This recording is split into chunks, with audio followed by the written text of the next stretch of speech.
So, Jack, the weather's got better, hasn't it? The sun's come out. Everyone started barbecuing. What do you think my dad barbecued at the weekend? Not broccoli. I think you'll like this. What your dad barbecued at the weekend? Yep. Animal, vegetable, or mineral? Animal. Covered by levee sectors. I'm going to go ribs. Better than that. A whole leg of lamb. A barbecued leg of lamb. I know. He invited me round and I politely declined, mainly because I'm worried about the food poisoning side of it. And I'm also confident he'll never listen to this podcast, so he'll never hear me say that. Brilliant. As if we needed more demand coming on the lamb side. And your dad starts a trend of barbecuing legs of lamb. Summer spite.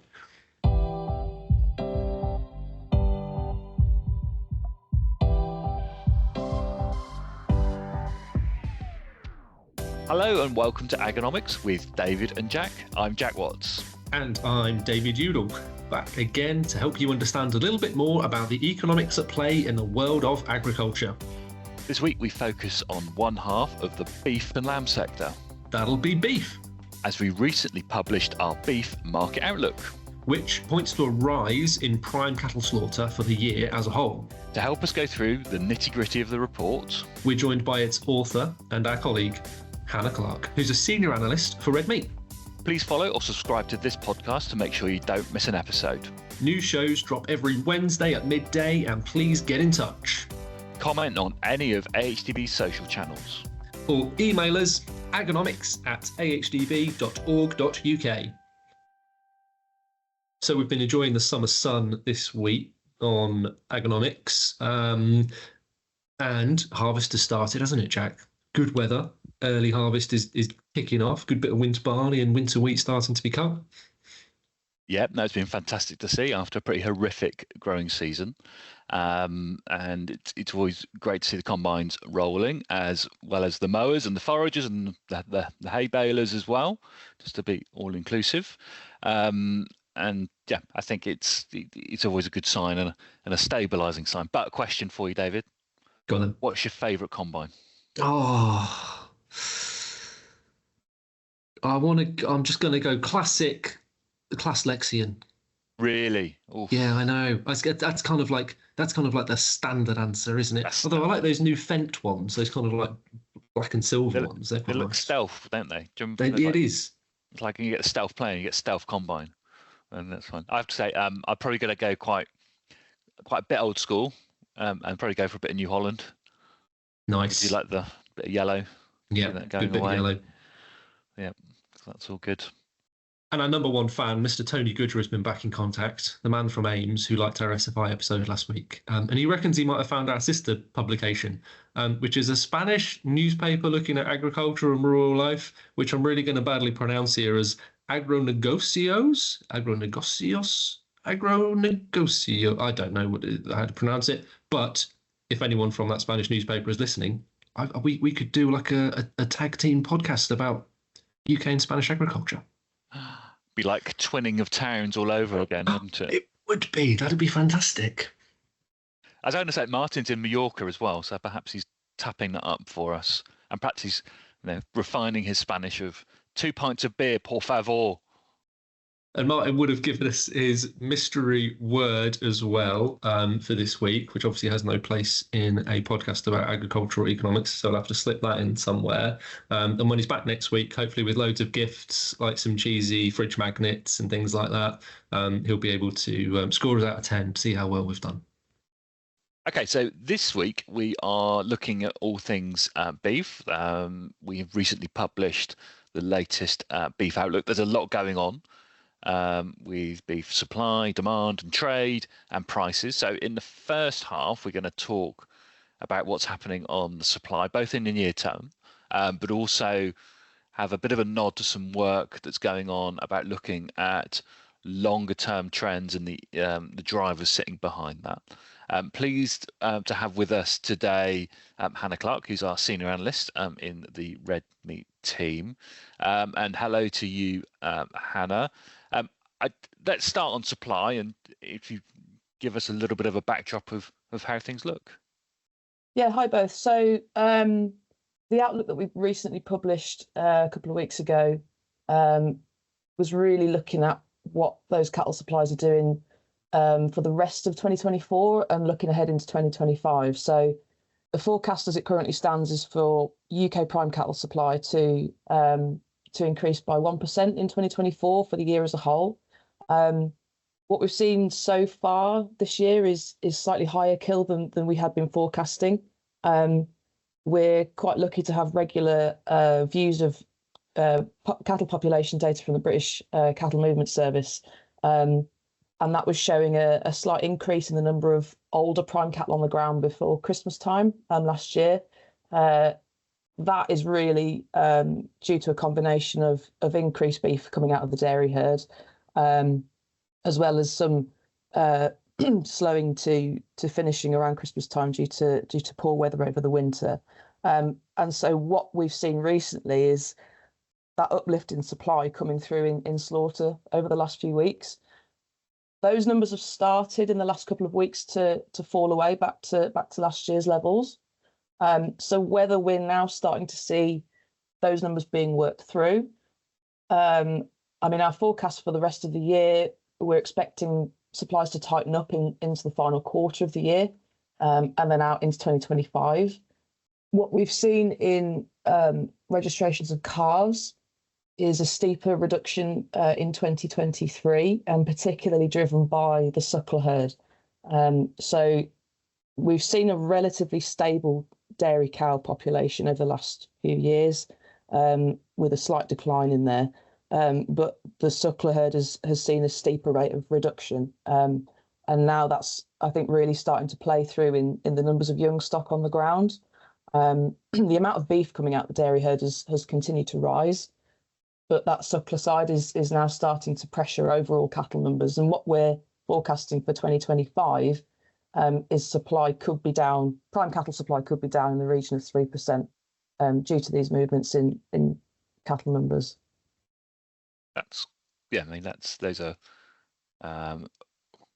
quite stark numbers, really. And I think we've always, over the last few years, have heard about the rising volume of beef coming out of the dairy herd, use of sex semen, been a sort of a bit of a game changer there, but also the challenges in the dairy sector about what to do with dairy bull calves. And so I think that's kind of partly driven it. But what that's kind of been masking is, I suppose, this kind of long-term continual decline that we've seen in the suckler herd, I guess over the last 20 years, I suppose. So Hannah, talk us through, we hear a lot about dairy beef and its sort of increasing role. Just tell us, in terms of the total number of prime numbers coming forward, what proportions are we looking at in terms of those from the dairy side and those from the beef suckler side? Yeah, so as you say, dairy beef is providing an ever important and increasing proportion of beef production in the UK. So we can look at numbers from the British Cattle Movement Service, BCMS, and sort of get a feel for the proportion of prime cattle coming through and whether they're coming from the dairy or suckler herd.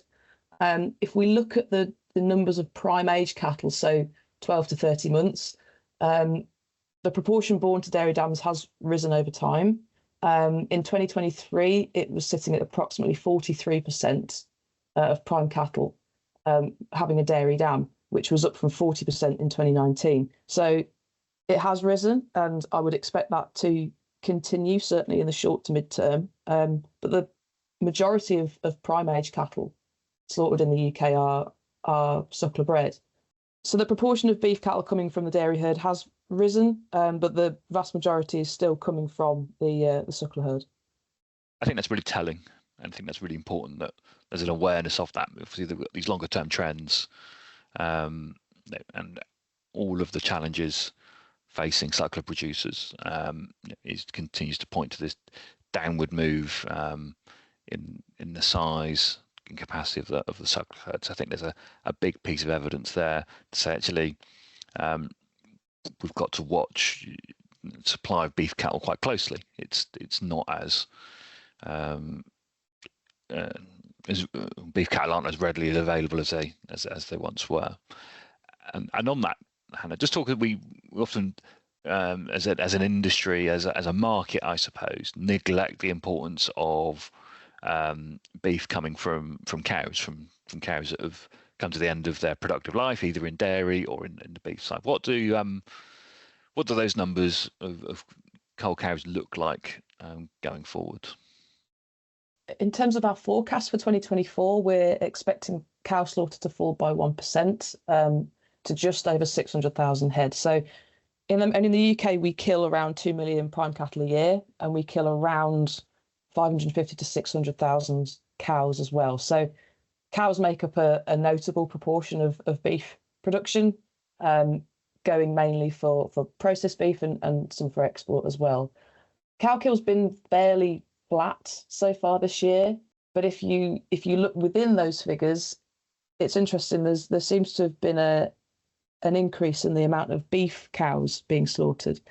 So, that's something interesting in itself, and whether that has knock-on implications for the breeding herds going forward. For 2025, we are forecasting that cow kill to retract again by a further 1% as those breeding herds remain in a state of steady contraction. So I suppose that's looking at the short-term side of things, Hannah, isn't it, in terms of where we're going over the next 12, 18 months. But we've also seen within the farm business data, as well as the confidence surveys that we've spoken about previously, that there's a lot of fragility and uncertainty to that short-term outlook, and especially so from a beef producer's perspective. But we're also looking at some longer-term work, aren't we? What's that trying to do and trying to achieve?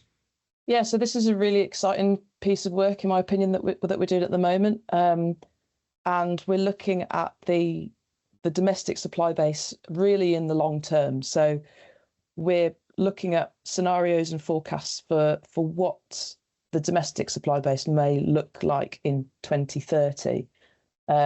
Forecasting 1 year out is difficult enough.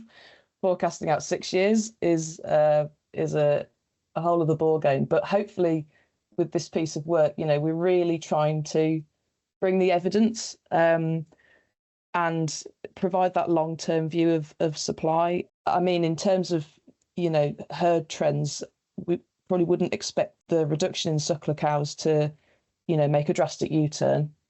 It's really looking at those supplies in the round. So we're not only looking at the numbers of cattle and those really detailed forecasts, we're also looking at other topics and exploring those drivers of production. So we're looking at farmer sentiment, we're looking at changing policy, we're also looking at farm productivity, and bringing all those elements together in a real holistic long-term piece that hopefully provides some useful information and insight for levy payers. Yeah, it's that longer term view, isn't it? Because there's, especially given the sort of the length of production cycles that we're talking about from the beef sector, to an extent, there isn't really very much that some farmers can do over the next 6 months because they're set into these cycles. But that longer multi-year thing, especially with the way that the commodity cycle shift, is going to be really important to view. And obviously, we're going to be going through a period where, obviously, through that period over the next 3 years, direct payments will be finishing for those, multi-sector businesses. So it's trying to put a bit of structure into it and think about longer term stuff. But we're going to go back to the short term after a short break for our market update. So when we come back, we're going to be talking about demand, trade, prices, and seeing if we can guess what our mystery words are. If you're in the market for another podcast to subscribe to, then look no further than our Manager's Special, AHDB's Food and Farming podcast. Recent episodes include a consumer insight offering on red meat labels and supermarket aisles, as well as a dairy special about our work with retailers to promote milk. If you're after herbs, or rather herbal lays, our shelves are stacked with sage advice on how to introduce lucerne and clover into your fields. In fact, we cater for all tastes, so you'll find sections dedicated to all sectors: pork, cereals and oilseeds, dairy and beef and lamb. And don't forget our middle aisle, where you can often pick up a bargain episode you didn't know you needed to listen to. Search Food and Farming wherever you get your podcasts. AHDB thanks you for your custom.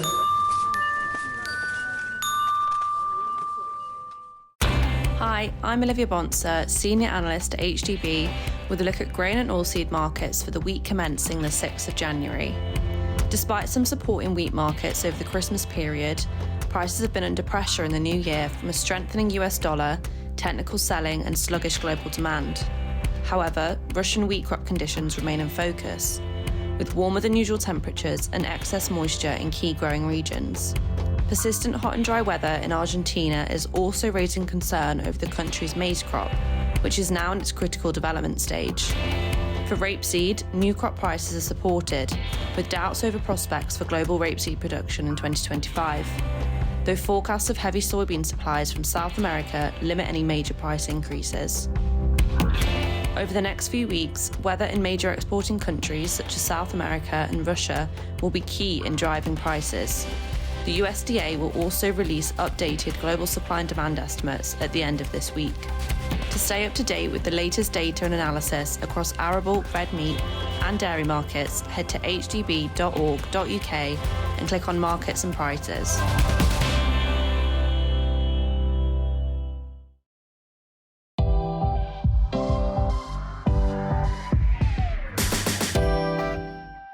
Welcome back to Agonomics with David and Jack. We're here with Hannah Clarke talking about our latest beef market outlook, and we've covered off the supply side. So let's move to the demand side of the equation, Hannah. And how's the demand side of the beef market looking? Are we back to pre-COVID levels or anywhere near pre-COVID levels? So beef demand, from a domestic perspective, has been fairly solid so far this year. We're not back to pre-COVID levels because, generally we're still feeling the impact of COVID and the cost of living, and cost inflation is still present. So we're not back to those, levels in 2019, say, but generally, volumes, if we look at the retail figures that have been, fairly robust. Mince, of course, is the staple that continues to do well. We have seen some improvements in, categories like steak as well. But I think generally the catchy weather through the summer this year has knocked volumes back perhaps further than expected. So we're not quite seeing that, although I look out the window now and it's blaring sunshine, but we've not quite seen that barbecue pickup that we were expecting. We always live in hope, don't we, of the infamous barbecue demand. I think we always manage to pick that up. And I think, it's an important part. So hopefully now the combines are rolling, the barbecues will be rolling as well. We haven't quite lost all of the summer yet. We may have lost the football, but let's hope that we can still doing that. I know probably there are a lot of Euros wall charts gone straight into the pedal bin, but let's hope there's more hope for our barbecue demand through the season. So we'll skip over the football, Jack, because what's done is done. We can't change it. I've already mullered the Spanish language once. Let's not go back to talking more about Spain. But to another European country, Hannah, an island. Obviously, historically, very strong trade links with them. A lot of Irish product comes over to our shores. As you're saying, there's a sort of the shoots of demand growth that we're seeing domestically. How does that link with trade? Are we seeing more imported material come in to try and take advantage of that market? Yeah, I mean, so partly because our domestic market has been so strong this year so far, and partly because of how prices have shifted between us and the Irish, we have seen more beef and more Irish beef come in so far this year, so through the first 5 months. Irish beef has been particularly competitive so far this year, which I think has spurred on some of those imported volumes. So I guess, Hannah, aside from obviously post-Brexit agricultural policy, Irish producers are going to be subjected to a lot of the same economic challenges that British producers are facing. So what's the prognosis facing the Irish beef supplies, and so what that might mean for imports from Ireland into the UK? So I suppose the Irish market, in terms of cattle kill, has seen similar trends to the UK so far in 2024. Irish kill's been fairly robust, but if we look back at, again, looking at their young stock numbers, there's some tightness in supply expected into the back end of this year. Irish forecast figures from Chegas were pointing to a reduction of around 2% in prime cattle slaughter in Ireland for 2024 as a whole. Looking at their cattle inventory numbers, we're seeing sort of similar trends in breeding cow numbers to the UK. So the Irish suckler herd has been in decline, and it looks like the dairy herd has started to turn into contraction as well. So there's certainly tighter numbers on the horizon from Ireland. The strong trade links with the UK and the strength of the UK domestic market in terms of beef demand, Irish exporters will be prioritising the GB market. I guess the next question is what this could mean for cattle prices generally. So if we're seeing tighter numbers come through from a GB perspective, we're seeing them come through from an Irish perspective. Supplies are forecast to be down in the EU as a whole, and their import demand is forecast to grow. So from a supply point of view, there's positive undertones, I would say, there for farm gate cattle prices. But of course, the other key part of that puzzle is demand. And I mean, for 2024, we're forecasting UK beef consumption to be up around 1%, so fairly robust. So Hannah, we kind of, from a price point of view, we're seeing prices at the top of the commodity cycle, but it feels like there's not a lot of signal as to, as we've discussed, tightness in the supply base. Yes, Irish are going to be prioritising accessing the UK market because of the price incentive, but even the Irish supply base is constrained. So it doesn't feel like there's a huge pressure on prices to fall lower that we'd normally expect in a normal price cycle. That's a big, that's a brave statement to make, I know. And clearly there are a lot of other factors as well. But just give us an overview of where sort of prices are right now.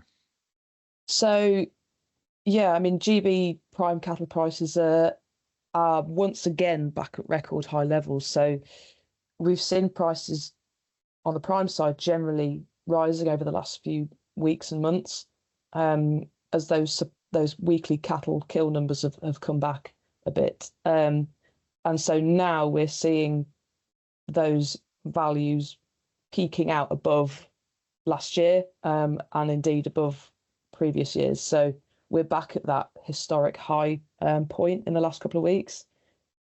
For the rest of the year, I mean, we're looking out to the key demand period of Christmas, coupling that with tightening up in cattle supply numbers would provide positive undertones, I think, for cattle prices generally. If we look wider, as you say, the Irish supply side is facing some pressure.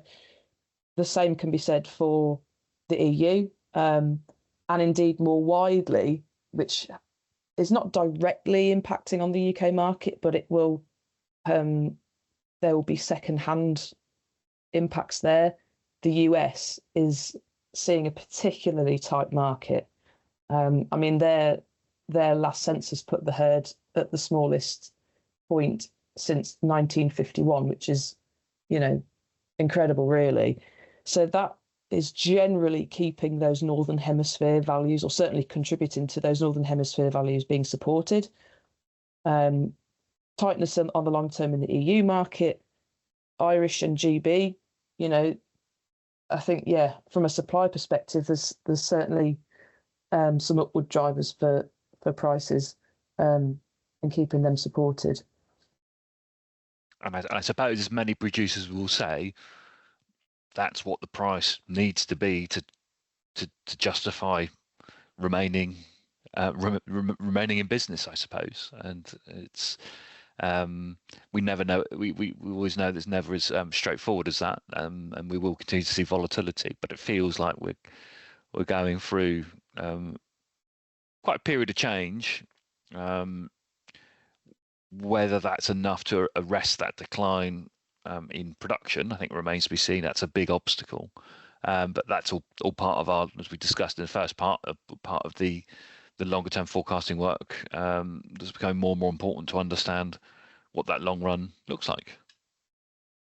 And that feels like a great place to draw things to a close. Big thank you to Hannah for coming and talking us through the beef outlook.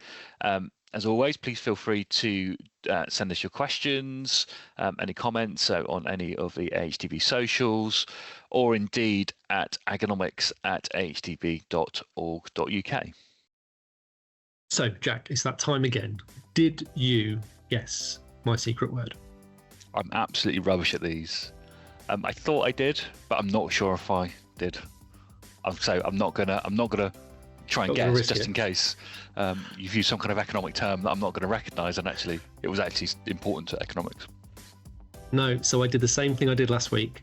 I went up front, full brazen, when we were discussing secret words at the start for each magnet, saying about Martin bringing one back. That was it. Oh, well done. Couldn't help myself. Did you spot mine? I don't think I did. No, I'm useless. I think I got 0. I'm useless at this. So, I was struggling, and then I forgot we had to do it. Then I remembered sort of quite deep into the second half. So remember we were talking about demand and barbecues and football. Yeah. And people were tearing down their Euros wall charts and putting them in the pedal bin. Pedal bin. That was so good. I fell for that completely. Never would have thought of that. Hidden away brilliantly.